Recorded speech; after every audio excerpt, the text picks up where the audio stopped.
My name is Peter Ngila Nzeli. I'm a fiction writer and a journalist. I'm the author of The Legend of Beach House, several short stories, and yeah. For the years I've been writing, I've just sort of been seeing myself as a writer, and that's really what I feel I should be doing.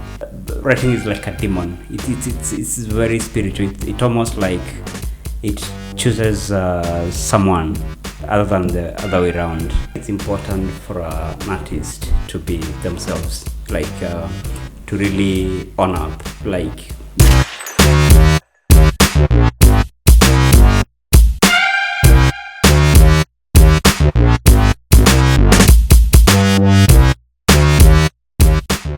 My guest today is Peter Ngila Nzeli, the author of The Legend of Beach House, the winner of the James Currey Prize in 2023, and out of winning that prize for a manuscript that was subsequently published this year as The Legend of Beach House by the UK publisher Abibiman. Before that, Peter Ngila has been writing and submitting stories to numerous publications. He's been attending workshops, fellowships for practically a decade. It goes without saying that Peter Ngila has been on his literary grind for a long time before he got his break. So now, in this episode, we are going to discuss the craft. We are going to discuss the nuts and bolts of literature, of writing.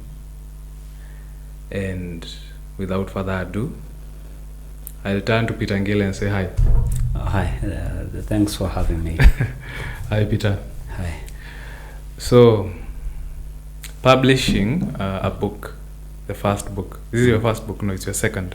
Yeah, the first. The first book was Changing the World While Changing Diapers, yeah, which you co-wrote with Isabel Kempf. Yeah. How was that? Or do you consider this your first book, or was that your first book? No, but basically, of course, that's my first book, was my first book, and it's still alive. Thing is, it's more of non-fiction. Of course, there are fictionalist stuff, more of creative non-fiction. But then The Legend of Beach House is my first novel. You know, a novel hits differently. Yeah, like for me, for my writing life. So this novel was published after having won a manuscript competition last year for the James Currey Prize. And after the James Currey Prize, the name Peter Ngila became a semi-household name in literary circles. How did that change your life? Or how has that changed your perspective on things? No, I mean, of course, before the prize, I've always been this kind of, I don't want to say boring person, but just someone on their own world. But then, you know, this thing happens which sort of starts to written your little life. Yeah, so, but the biggest difference I would say is that it showed my writing has, you know, something, is worth something out there. You know, if someone can sort of think it's worth an entire writing prize, which I didn't actually expect to even think of winning. Yeah, so the long list to me was enough of a shocker. Yeah. The day you won the day you were announced that you had won, where were you? Oh, what happened? It was what did you do? I don't know. It was a very anxious day because they had said they would announce the thing, I don't know when, but then they didn't, so I didn't sleep well that night. So because basically I don't know how to handle emotions, like emotional extremity, like too much excitement or too much sadness. Yeah, so the following day I don't know what I did with my life. I was just there. Then in the evening I said, let me just forget this thing and leave them do the thing. So I went for a walk. basically to just let off the tension. A long walk, then came back in the evening, and this Nigerian guy had tagged me. Actually, not before that. What's his name? Ikenna had replied to something I had sort of commented on his post, and it was like, yes, Starboy. Like, where is this Starboy coming from? Yeah, so that's how I sort of learned about it. Yes. Yeah. So he called you Starboy. It means you've become a star. Yeah, maybe. A literary star. So does that change, or did that change how you view yourself? That's an interesting one, but I don't think it changed much, because for the years I've been writing, I've just sort of been seeing myself as a writer, and that's really what I feel I should be doing. Yeah, so that I don't know how to call it, sort of appreciation, show that my writing is worth something. So all I need to do is really to just keep at it. Was there an event organized around the ceremony of feting you as a winner? Yeah, it was in the UK, which I didn't attend. I would have loved to, yeah, but then I couldn't make it. Did you attend it virtually? No. Because I actually basically left the house and left my phone because I was so anxious. I didn't want to. Was that the same day it was announced? Yes. It was the same day it was announced. Yeah. So, but then they did a Facebook, not a post, a video which I saw much later. Oh, yeah. I saw the video. Yeah. Okay. Now after winning, yes. What happens now when you walk around in the streets? Do people stop you and say you are Peter Ngila who won that award last year? Not exactly. I mean, unless you're talking about the literati, like the rhetoric types. I mean in the streets of Nairobi. No. I'm basically I'm a very small person, so I don't expect sort of people to do that. Yeah, like socially speaking, I'm not very popular. What about back at home? Back at home, I hear I'm a sort of like a village champion of sorts. You're a village champion. I don't know about what's the name of your village? What's the name of your village? Yeah, it's called Kaba, which is like a fantastic village. In which county? But thing is in Machakos. Thing is, even when I was growing up, I was very. I've always been a very kind of withdrawn person, just introvert in their own world. So even now, there are people who don't know me. Like I would go to the village, and someone actually calls me my elder cousin's name, or maybe they just don't know who this is. So yeah, so I've always been that kind of I don't want to say obscure, but someone who's just in their own world, not having so many fans, like just on my own world. Yeah. Have you visited the village since then? Yes, I did. When was it last? Yes, I did. I mean, since winning the award. Yeah. And what was the reception there? No, it wasn't much. You've told me you are a star. No, not much. But I met this lady. She's my mom's best friend, and she was helping me all over the place, which didn't make a lot of sense to me.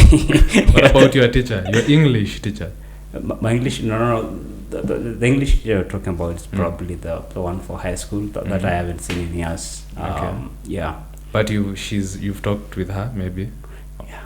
I mean, has she read your book? No, she hasn't yet. She would probably. Yes. Yeah. But what did she tell you when she heard you had won a... Oh, I mean, of course, people would be happy for you, which is good. Yeah. Family? Yeah, family, yeah. But basically, I mean, I'm sure with many writers, the family doesn't. Just very few people. It doesn't mean that they hate you. It's only that writing is not like the thing, So are you telling me that your family has been for years sending you, if there is a job coming up or a job that's being advertised, they send you links? Why don't you apply for this and get a real job? I mean, basically, your family would naturally want the best for you, Yeah, but then writing is way more rebellious than that. You know, you just want to do your own stuff, and not many people, even the closest to you, would understand. Yeah. So it's good you've brought this up, because I was going to ask you, as you said, writing is not something that pays off immediately. Yeah. How long did it take you? No, I mean for years, but basically. When did you start doing it officially? I don't know. It has to be at the village. But I mean officially. When you start submitting places, trying to get somewhere. Yes. Seriously, should be around 2015ish, 2016, around 2015 or 2016. Yeah, that's when I could say I started writing seriously, whatever that means. Yeah. So 2015, 2016, you start submitting. Yeah. You start with short stories, or you write a novel? No, I started with the short stories, but then that's why I feel like the village is so important to me, because in the village I had written this small novel, which much later I hated because it was too much copying of Goge. You know, of course, when growing up, most of us read Goge, so I felt like it wasn't original enough, but it was very instrumental, you know, in sort of showing me the kind of muscle, you know, perseverance you need in the writing, the kind of heart you need to put into the writing. Yeah, so I think that was the first ever serious thing I ever written. In the village? Yes. Which Ngoge did you copy? What's it called? Of course, I had read The River Between in high school, but I loved Devil on the Cross so much, such that I still have my uncle's copy, you know, with the dusty copy and stuff. What did you love about Devil on the Cross? No, the way he sort of, you know, brings out sort of the fables in, you know, modern day Kenya. You know, Kenya which has just sort of gotten independence, you know, and people are, I mean, the humor, the satire. Yeah. Do you think, you know, you have a book, this book you published this year, there's an element of fables in it, right?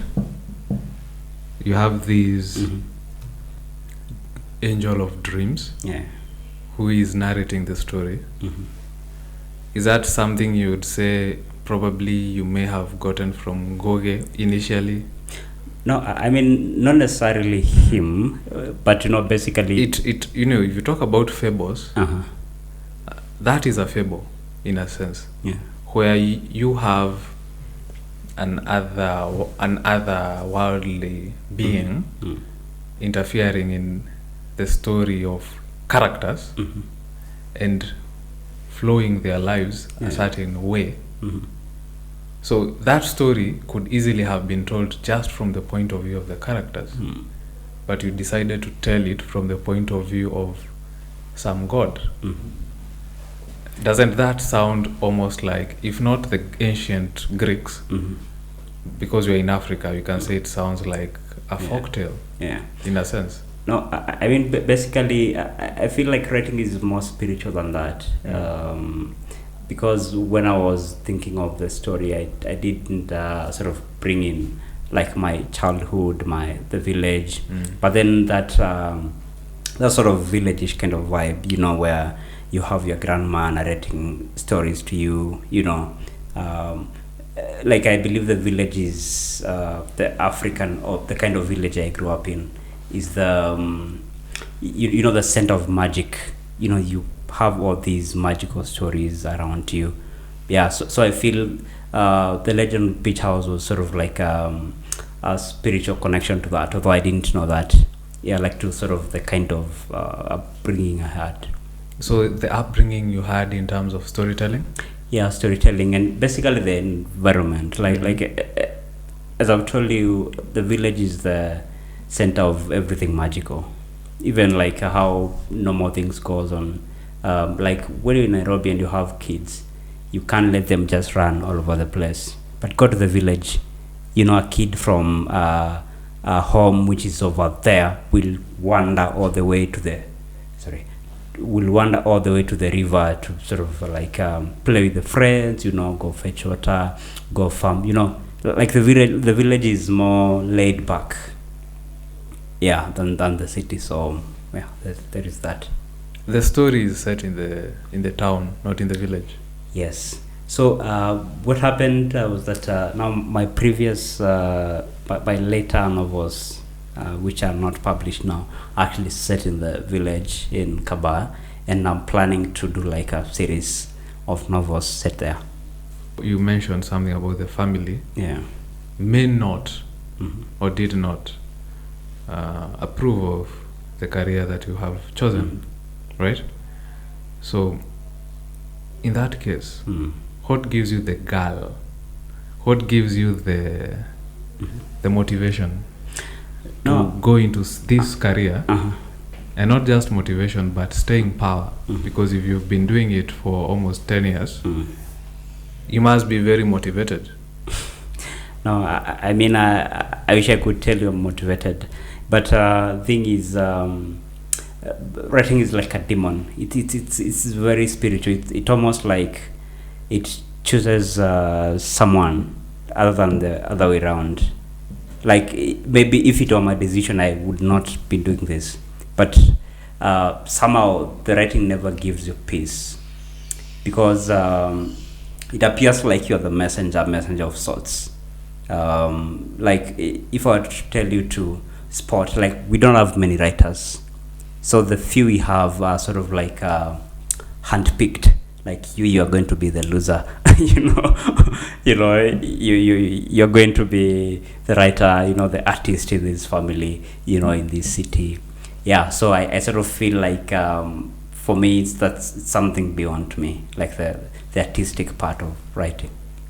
So you do feel there is some sort of God that picks people? Not necessarily God. A muse? But probably a muse, but a bigger power. Like I don't think writers or artists are sort of have control of their muse, have control of their art.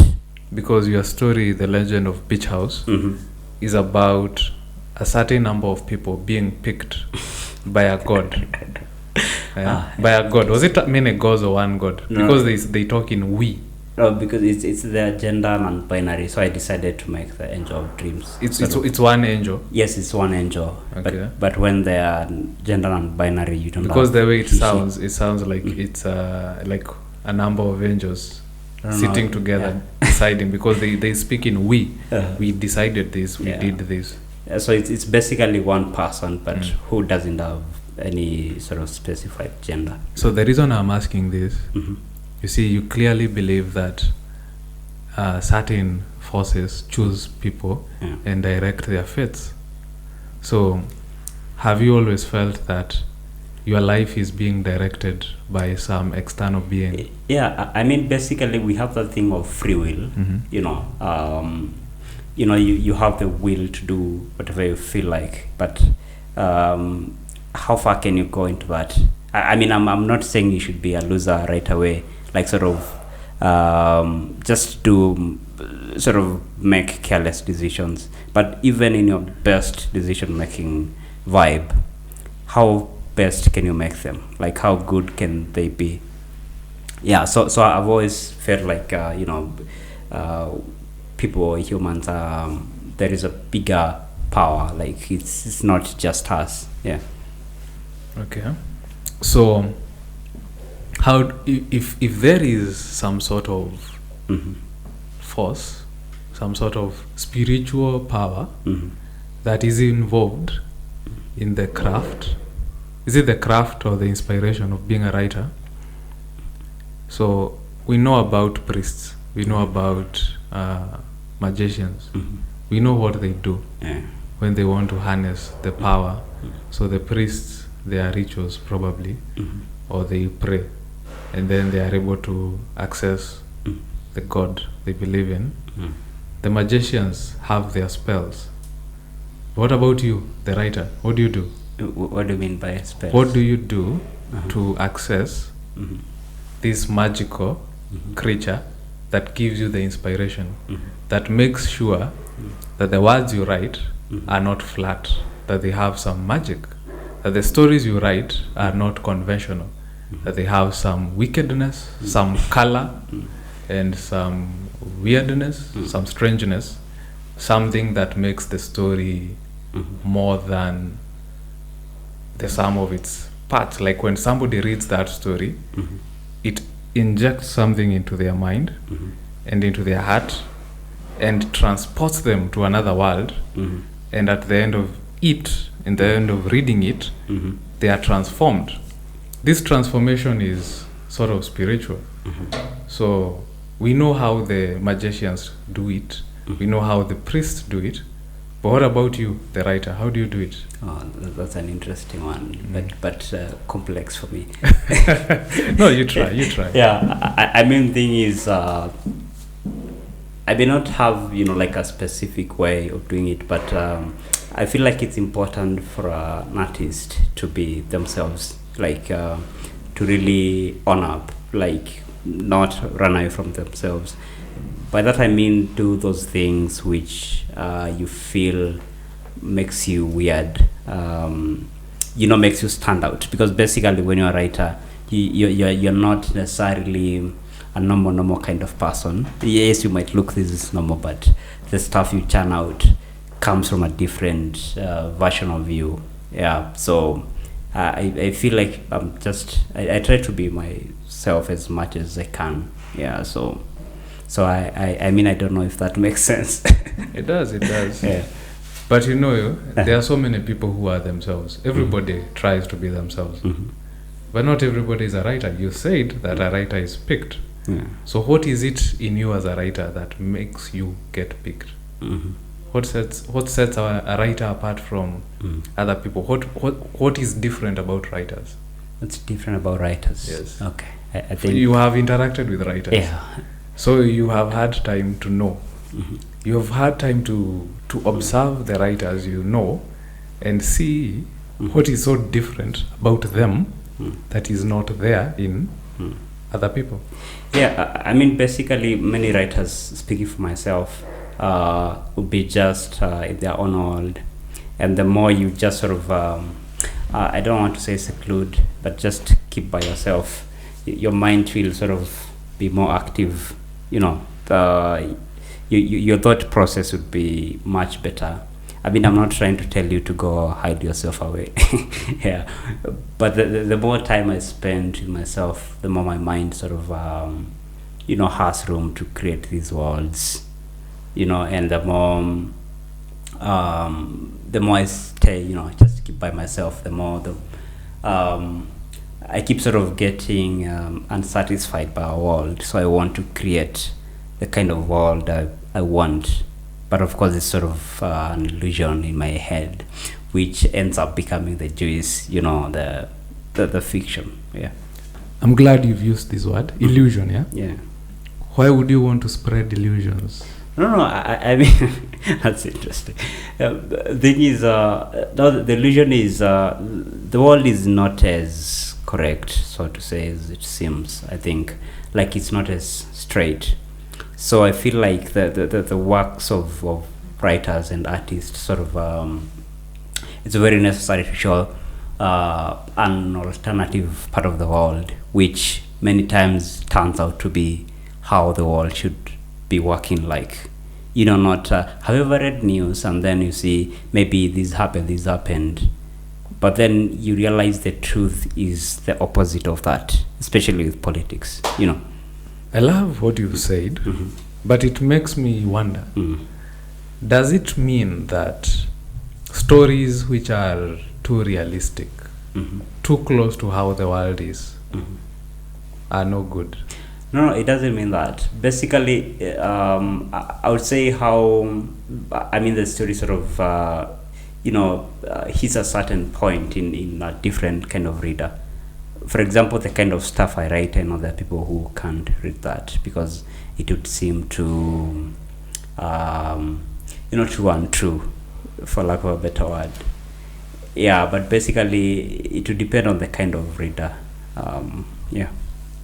So, we're talking about story, and story is just one element of literature, yeah?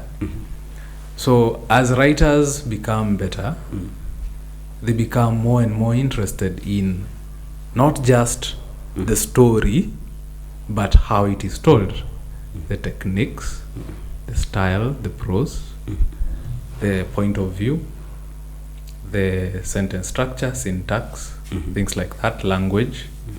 So they become more and more interested in the methods of telling the story.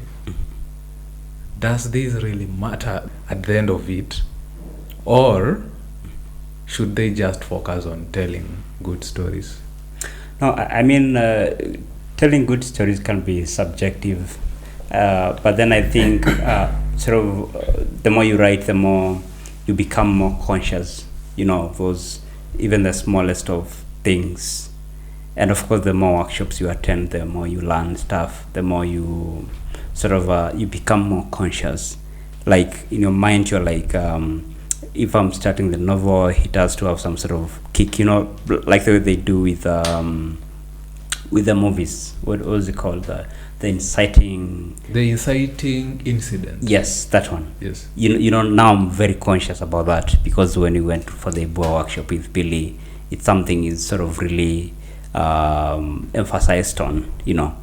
Yeah. So now I know how I can start my new novel, with a punch.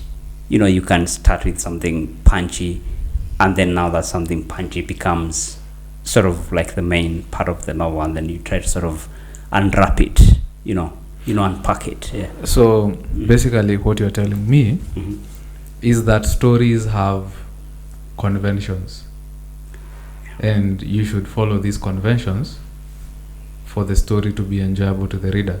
There isn't a correct way of writing stories, because it's something you're creating out of nothing, So when you're creating something out of nothing, things can never be the same. Like you basically follow that voice, that spiritual thing I was telling about, like sort of the muse trying to guide you into a certain way of, bringing out the story. Yeah. What does a writer do so that they can tap into that magic? Yeah. What do you do so that you tap into the magic? No, basically. Do you even know? No, I mean, that's basically why I'm struggling, because I don't know, but it just happens. Yeah, it just happens. Yeah, but I would the say question I'm asking, the reason I'm asking is, what if the magic stops? What if the magic? What if the magic stops? And it has stopped for many writers. When they talk about writer's block, the magic has stopped. No, but I have you ever experienced that, the magic stopping? Yes, everyone does, but I basically don't, as myself, don't believe in writer's block. But you believe in magic? Yes. The thing is, writer's block is a form of believing in magic. Basically, the art of writing is so hard. Like it's sort of it's like you're wrenching your soul. Like sort of taking things in the depth, from the depth of the soul. So it's so difficult. Writers would just invent things to make themselves feel better. By that I mean like writer's block. You can't produce all the time, even when that magic is really working. So you have to take a break, which many writers don't. You just want to keep at it. And when you realize, when you take a break, come back to the writing. How long is the break? Now that sort of depends on how you feel, how hard you listen to that inner you. What if you take a break for 10 years? No, like some writers have done. I mean, yeah, they could, because writers sort of work differently. Happily took a break for about 40 years. Yeah, that's quite something. Yeah. But basically for me, I would I don't want to call it police mark myself, because I know I can be lazy. Like I say, I'm not doing anything in my life. I'm just but basically for me, like when I'm drafting, a break should be 2-3 days. But then depends on a lot of things. You might be very much on the mode of writing, and then the power goes on you, and you have a laptop like mine, which it has to work with power, So there you have to take a break, regardless of what you want, But then all those things sort of work together. Like when I was drafting my last novel, sometimes the steam would go on me, But then I say, because today I said I would write 2,000 words, I have to do that. Yeah, but then sometimes you put too much pressure on yourself. Things are not just happening. Yeah. So, how long is the space between when you finish one novel to when you start the next one? No, I mean, basically now I'm trying to become a more serious writer. Every year, sort of have a draft of something, a first draft, and then rework it later. But basically, from the time I've finished writing a draft of one and go to another one, sort of revisit, I'll try to read several books, because I feel like writers should really read. Like reading is very central to me. Yeah, so I'll sort of try to get some reading done, and then come back to the writing much later. Okay. Yeah. So are you working on a manuscript right now?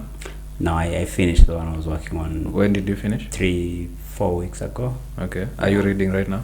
Yeah, I'm reading Calamity of the Kasigao. Calamity of the Kasigao. Yeah, by Mackenzie. Yeah. Okay. Yeah, This Mackenzie book? KG. Yeah. Yeah. It's a fascinating book. How is it? Very good. Because actually I love time so much, however illusional it sounds, because it's sort of the book happened from the modern day world, and then the characters, sort of the twins, Betty and Safari, gets into a cave, and then they find themselves in 19th century, when the British and the Germans are fighting. Yeah. Okay. Yes, it's a kid's book. So, let's put a pin on that. We talk about reading. So now I want us to talk about habits. So the reason I'm asking this question about what a writer does is because I want to bring out the story of the habits of a productive writer. Yeah. So you are productive, right? I try. Yes. Were you always productive, or have you become productive over time? No, I mean, basically you try to become a better writer, with time. By better I mean attend workshops, but of course the workshop will never help you to write. Like, you have to put in the work.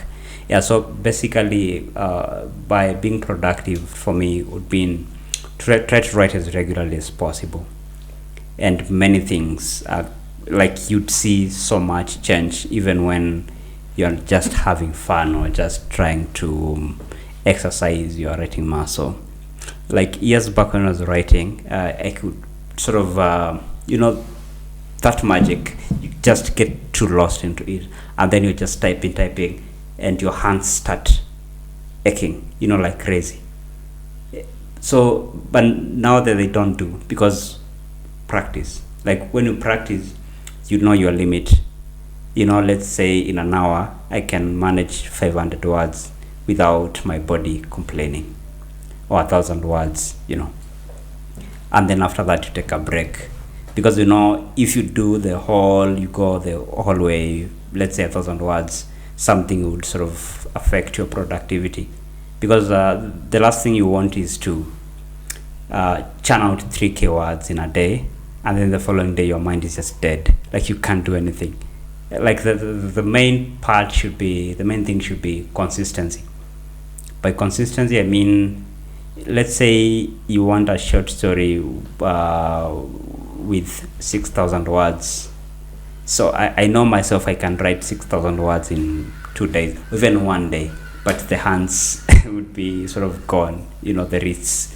So yeah, so I would for that practice part, I would sort of put tabs on myself.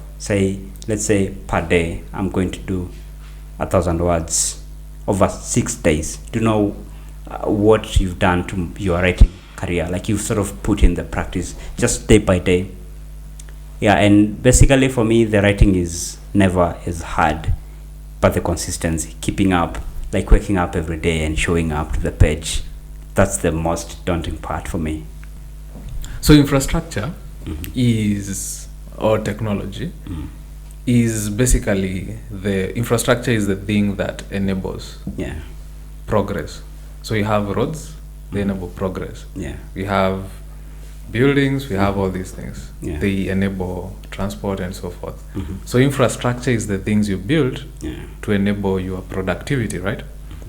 In the economy. So I believe it's the same thing for creatives. So there is infrastructure. Mhm. So the first infrastructure is what you are talking about, your habits. So yeah, and you've described them. Yeah. So are there any other things that you have in the infrastructure of what makes you, one, productive, Mhm. B, disciplined, Mhm. C, creative? Mhm. So what makes you productive, you've told us, but Yeah. what makes you disciplined, or what makes you creative? What makes me disciplined? I mean, I don't know. It just sort of, but I would say if the idea. Okay, let me give you an example. Uh-huh. Is there something you read Mhm. that reminds you, like, do you read what other writers say, or do you go to workshops and they tell you you should do this? Advice from writers, is it something you do? Or motivating yourself? Or is it something you remind yourself that if I don't do this, Mhm. I'm not going to eat? Oh, yeah. That's part that of one. it. No, I mean, I feel like many writers, like speaking for myself, I'm super sensitive. Like, I take myself too seriously. So when I say I'm going to write 1,000 words today, I have to do that. Whatever happens, I have to find ways to do that. But basically, I would say what keeps me disciplined is if I like the idea enough. And of course, when you're writing a novel is madness, in the sense that you have those people in your head, the characters, and you, as a writer, you feel the world you're living in is not enough, but the world of the characters in your head is way more than enough. So I feel, for me, that would probably be something which would make me wake up, have a coffee. Yes, a coffee, of course. And so coffee is part yes, of your infrastructure. Yes, coffee. Yes. Yeah, like I have to drink coffee A laptop every day. or notepad? Sorry? Or laptop or notepad writing? No, I take notes with my Note writing is another part of your infrastructure. Yes. Like I sort of I think how we start writing is sort of dictates writing lives, even when much later we have nice laptops and computers. Like, I started writing longhand, so unless before I write anything, it doesn't have to be like a whole sketch of a chapter. Could be a sentence. Maybe this character goes to the bar, that one. So that's what's going to guide me when I start the typing, the real writing. Yeah. Do you ever start writing without ever having taken notes? I barely do that unless the book has sort of progressed to a certain extent. By that I mean I should be several chapters in, and I already have the mind frame of the characters in my head. I know, like, this chapter, this is the character is going to narrate, and this is what happened in the last chapter, so they should sort of have something common. So that something common is just what I have to remember, but the sketching has to be there from the beginning. Yeah. So do you write copious notes or just a few notes? No, I mean, it really depends on what I feel. Like when I was sketching The Legend of Beach House, I feel like an entire notebook. You call it sketching? Yes, it's sketching, because it's not necessarily like the writing, because even if you were to write something in your notebook and then you transfer it into another form, like into the laptop, it wouldn't be exactly like that. Like, it would have some more juice, because at the end of the day, what you want unconsciously is to become better. That betterness will sort of somehow shine through the final work. Yeah. So there's word count. That's important. Yeah, to me it's important. Yeah. You need to have the word count that you set out to do every day. So the second thing is writing notes. Yeah. So the third thing for you is coffee. Yeah, coffee should be the zero thing. Coffee must be there. Yeah. Laptop. Yeah. Okay. Reading. When I'm writing, I can't read. But what about you see we are talking about infrastructure of what keeps you see, like we said, it's magic, Yeah. But what makes the magic work? Where do you get the inspiration? Yeah, I mean, is it from reading? Is it from something else? Yeah, I mean, of course, reading has to be there. But when I'm writing, I can't read because I would feel like the reading is sort of messing up with what I'm writing. So I would rather finish and then do reading for some time, and then come back to the writing much later. So when you say when you are writing, do you mean at that moment when you are writing, or during the months during which you are writing? Yes, during the months. I try not to engage with any other story. Okay, so you shut the input so that you can be focused on output. Yeah, I mean, I would watch a movie, a series, but not a book, because a book is exactly what I'm doing. But of course, a movie would be storytelling, but of course, in a different kind of format. Okay. Yeah. Okay, so let's now talk about input. What are your inputs? What do you mean by inputs? I say output is the work you're producing. So input is what you consume that inspires what you output. You see, what you output is basically the inputs that you get, and you work them through in your subconscious, and then they come out as literature. But before you output, you had to have input. Yeah. So your inputs could be books, your inputs could be your life, your inputs could be dreams from angels. I mean, of course, basically all of those things you talked about, including dreams from angels. Yes, actually, the thing is, the reason I was telling you writing is so much spiritual. Like the last book I finished writing, drafting, it's narrated by another spirit, which is a spirit. Okay. So, do you know that spirit came from a dream of my own? Like I had a dream, and then thing is, with dreams, you have those dreams which really tugs at your soul. Like you can't just let it go; it just keeps coming to your head. So I just sort of because for a long time I had been looking for a voice, because voice to me is important. I can't start. What is a voice? Voice is who tells the story, who sort of presents the characters. Yeah. So the characters must be presented. Yes, as if it was a play. Yeah, like you know, in a play there is somebody who might announce the names of the characters. Yeah, like basically I'm talking about that unreliable narrator thing, someone from a different world. So basically that spirit came from one of my dreams. You like an unreliable narrator? Yes, a lot. What does that bring to the story that doesn't exist from reliable narrators? Yeah, because I feel that they bring something, a fresh perspective, and they sort of like hold the main characters like this.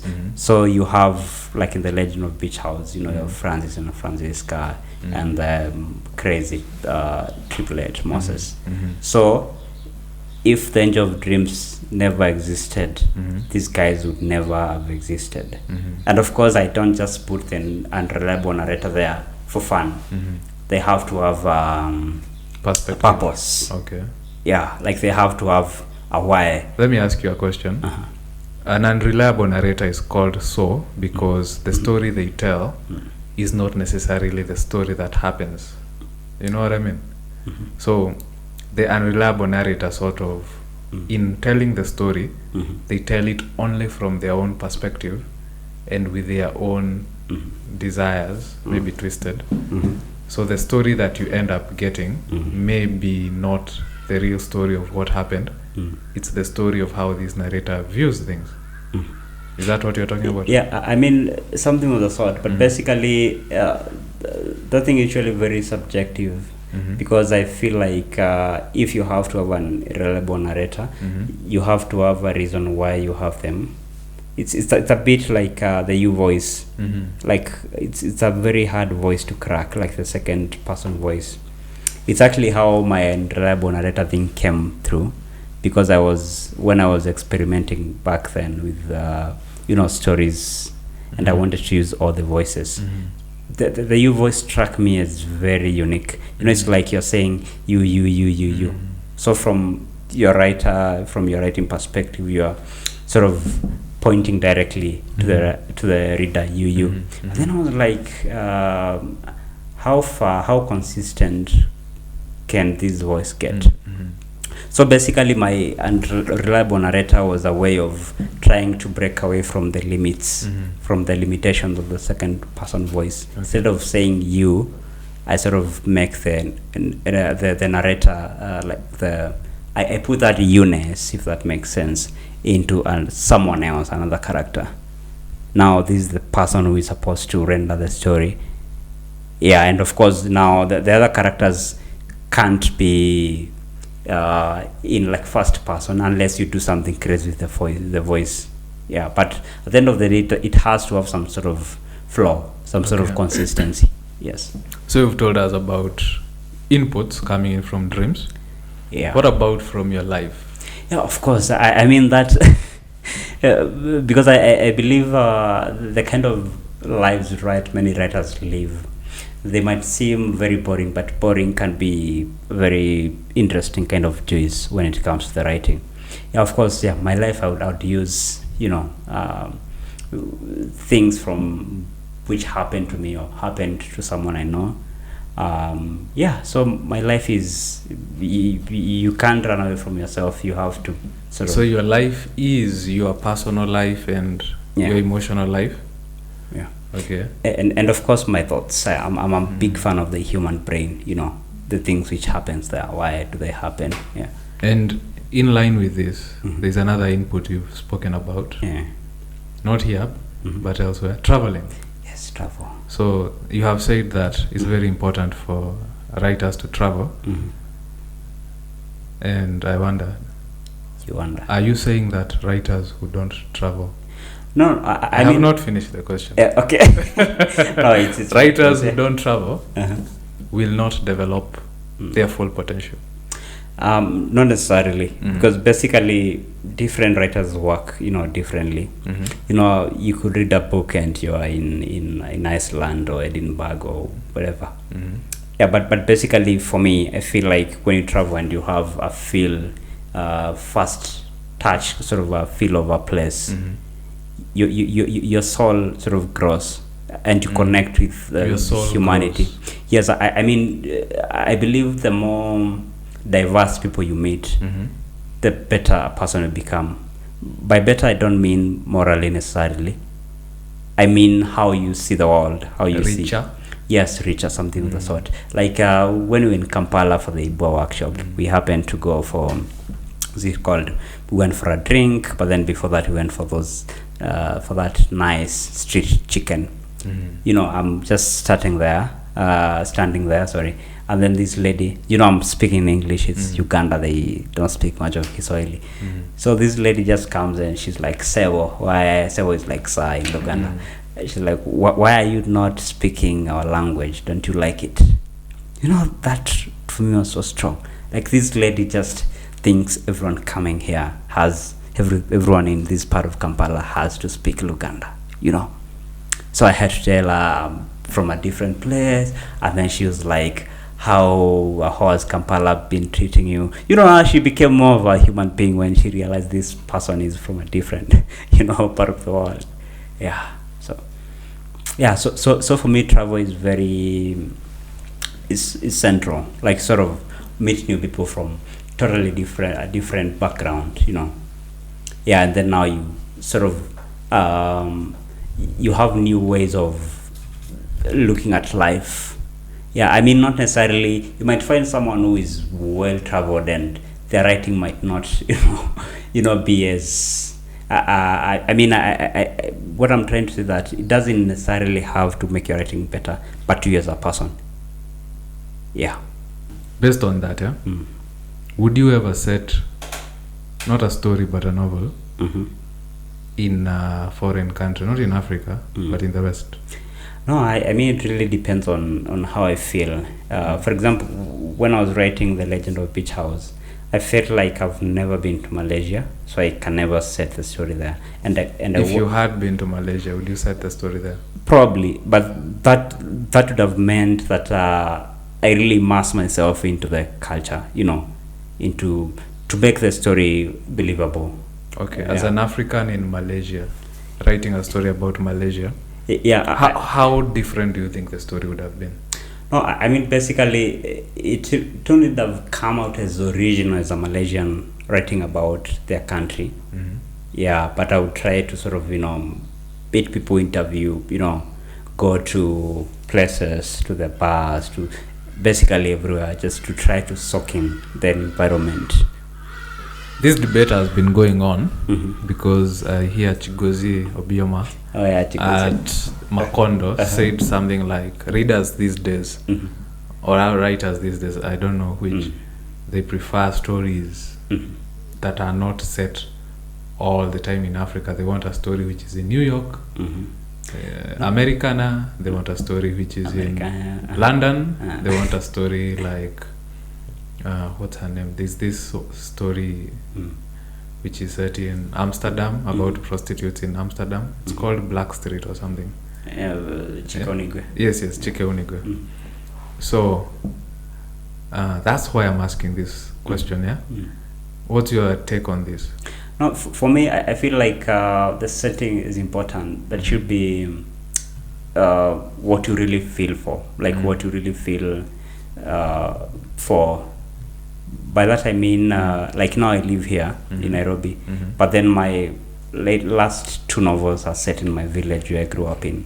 I feel like I have a lot of emotional connection to that place. So I feel it's important for me to sort of, write, try to sort of bring out the place in my writing. So the other input is books. Yeah, books. Yeah. Books. Yeah. What are books? What role do books play in the role of the writer? No, I mean, basically you learn how the masters do it, the writers out there. So you have to read the masters? Not necessarily the masters, but by the masters I mean books which sort of, hit somewhere in you, like sort of makes you feel something. Okay. Yeah, but by that I mean in terms of characters, the setting, the sentence structure, basically everything. Yeah. Is it possible for a writer to be good and not read? No, I don't think so. You don't think absolutely so? Like you really have to read. Okay. Like it's a bit like if you want to stay alive or you want to become stronger, and you don't eat, you're basically going to waste away. Yeah. So you have to read for you to become a better writer, I believe. Yeah. Okay. So what kinds of books should one read? Are there sorts of books one should read? Not necessarily, but I feel like you should try to read all over the place as long as it's a story which makes you feel something. Yeah. So the thing that drives a person should be stories that make you feel something. Yes, regardless of the gender. The genre. Like you sort of, like for me now, I write more of, fantasy. Of course, a fantasy. What kind of fantasy? Like George R.R. Martin, Tolkien, J.K. Rowling? Yeah, no. I mean basically fantasy which would, because fantasy is very fantastical, for lack of a better expression. like it's sort of, yes. Takes you to a different world which might be existing or might never have existed. Like sort of makes your world broader and shows you that it's possible, to have a world, in space. Maybe Mars actually exists, or Atlantis, it's a real thing. Yeah. Atlantis was there in The Legend of Beach House. Yes. So would you consider that book in the fantasy genre? Yeah, more of futuristic magical realism. I don't know if that makes sense. Yeah, Okay. so something of the sort. I also feel like travel helps. Like in my case, I really have to speak about myself. helps unlock that kind of jinx the writers. There is a difference of putting the writing. Yes, it's very good when you can be productive, but I feel like even with that productivity, the universe has to smile at you. Like, you have to have a bit of luck.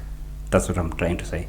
So you might find someone who has been writing for long and nothing much happens, like the other year, last year, when I applied for the first Ibua workshop, and I was surprised to be called, because by then I was sort of not considering myself as a writer anymore, because you're trying to put the writing as much as possible, but nothing much was happening. So I applied for the workshop, went to Kampala. When I came back is when The Legend of Beach House, the manuscript, got longlisted for the James Currey Prize. And of course The Legend of Beach House is about travel, and when I'd gone there, we workshopped the idea for the Spirits of April, which I had been sort of struggling with for a long time. Then you meet these people who are really smart, and they give you ways of narrowing down the idea. And I wrote the book, the manuscript, and a year later it got into the Ibua manuscript project long list, and then they invited me again to Kampala. You see now how that sort of spiritual connection, how it works. I mean, I'm not saying it has to work the same way for another writer, but I feel travel is essential. Yeah. So you have published so far one manuscript. Yeah. There's another one at Ibua. Yeah. How many others do you have? The last one, Souls of Independence. Yes, that's also another travel story. Shit. How many manuscripts do you have in the house? Like, no, I don't like the first two. So basically, that's the question I'm asking. Yeah, the first. How many do you like? The ones you have. How many do I like in the house? Okay, I have like 5 now. In the house, without Yes. counting the ones that are published. No. Let's remove The Legend of Beach House, was already published. So the Kariobangi one, the Twisted Mouth of Kariobangi, the Visitation of Room 17, The Legend of Beach House, The Spirits of April, and Souls of Independence. So those are 4. So Okay. I like 2 among those. You like 2? Yes. So my question is, Yeah. because you don't like 2 of those manuscripts, what are you going to do with them? I don't know. Just I don't want to see them when I'm alive, like what I was telling you the other day on the phone. Yeah, I would probably go the Kafka way. Tell someone close to me, please burn this piece of shit. Do you want them published after you're dead? Yes, after I'm no longer here. Okay. Like they're too personal, especially the Room 17 one. Okay, so it's not about that you don't like the writing in them? No, the writing. Okay, the first one was sort of like an experiment. I don't like that for that reason. But the second one is too true. It's too true for me. It sounds like what writing should be. Yeah. So like it's. I was actually. Aren't you denying the public? No, I don't want that. It's too. It sounds like it could be your masterpiece. Maybe. If it's so true. Yeah. So there is that, and then the Souls of Independence, which actually I started writing it in on mid-May, when we went for that writing retreat at the Mara with Nani Misha. Yeah. So basically, Misha came with this nice bottle of whiskey called Independence. Professor Mihail. Yeah, yes, sir. So Joseph. Yes, actually, that's where the idea for that independence, the independence in the novel is the whiskey, and I had been sitting on the whiskey is called Independence. Yes, just Independence. Very nice Irish whiskey. So it's not, when you say Souls of Independence, it's not about 1963. Not necessarily, because it's futuristic. It's set in, You say not necessarily. Does that mean it could be? Yeah, it could be, because the people there are fighting. There are like 3 members: a human girl, a dog, and a bird. Of course, all of them speak. Oh, that sounds dope. yeah. So like they read souls. Yes. To sort of save their world, because this crazy environmental thing happened, and the world is no longer existing. Mm-hmm. Probably because of human greed. Yeah, so they're trying to get independence for their new world. Okay. Yeah, so probably if I never went for that retreat, I might never have started writing that novel. Yeah, so The Legend of Beach House, yeah? It's not just magical realism. Yeah. It also has something to do with philosophy. So I was very interested in this because I love philosophy. Yeah. I did not know you are a philosopher. Oh, right. Is it Peter Ngila who is a philosopher, or the characters in the novel who are philosophers? No, I mean, basically, I feel like your characters has to take something from you. You know, you can't create a totally different kind of people. So when I was writing it, I was trying to, of course, I have my beliefs in life, you know, of life and why things happen, the way they happen. Yeah, so of course, the sort of things which I brought directly from my own mind, you know.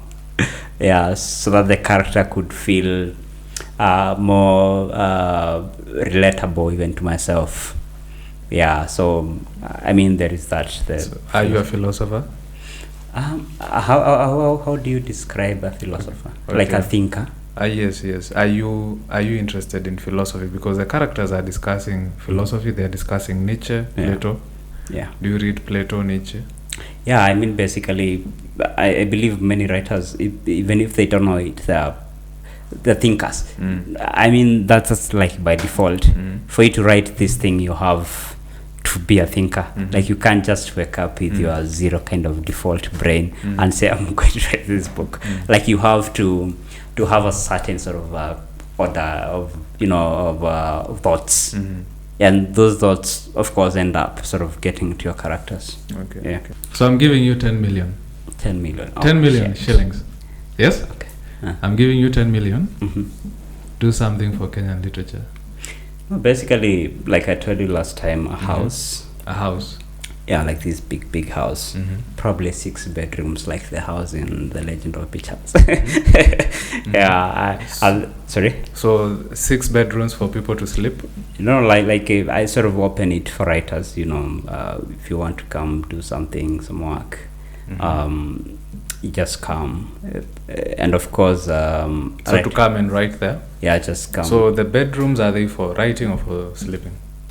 No, of course, when you are writing, like, you need to have your own room. Okay. You know? Yeah. So. So the bedrooms are rooms. Yeah, work rooms. The work rooms. Yeah. Do people sleep there or they go home? No, I mean, what you feel like, because I mean, I believe as a writer, you should be open to fellow writers, Okay, because okay. So I'm thinking of it this way: 10 million is to get the house, yeah. No, of course, it's I won't sort of invest in the house alone there. No, I'm thinking of it this way. I don't know if 10 million is enough to build such a house. It depends where. Okay. Yeah. Good one. Yeah. So you build the house, but then what about sustaining? You know, because the house needs laptops, I guess. No, I mean, you'd come with your laptop. Yeah, okay. So the house. What about food? Cook your own? No, I mean, basically, I think if the house is there, those are things will happen, yeah? Yeah, I mean, the basics could be... is that something you think about as a writer? If you have a setting, the characters will come. Yeah, something of the sort. I mean, and then, of course, probably have a writing prize, which might have something to do with mythology, because something I'm very stoked about. Peter Ngila Prize? No, I don't want to call it after my name. Yeah. Come on, I'm just a small person. I need it to... No, you're a star boy. Yeah. Like, I need to have a larger, a more communal feel. Okay. And then, of course, in the competition, I sort of have laptops for every, you know, shortlisted person. Because when I was starting writing, a computer was my biggest challenge. Okay. So I don't want a writer out there, another writer, to sort of go through the kind of hassle I went through. Peter Ngila. Yeah. Thank you for the interview. Okay. Thank you for showing up. Yeah. And for answering the questions very graciously. This was a good interview. So that was yet another episode of Conversations in Literature.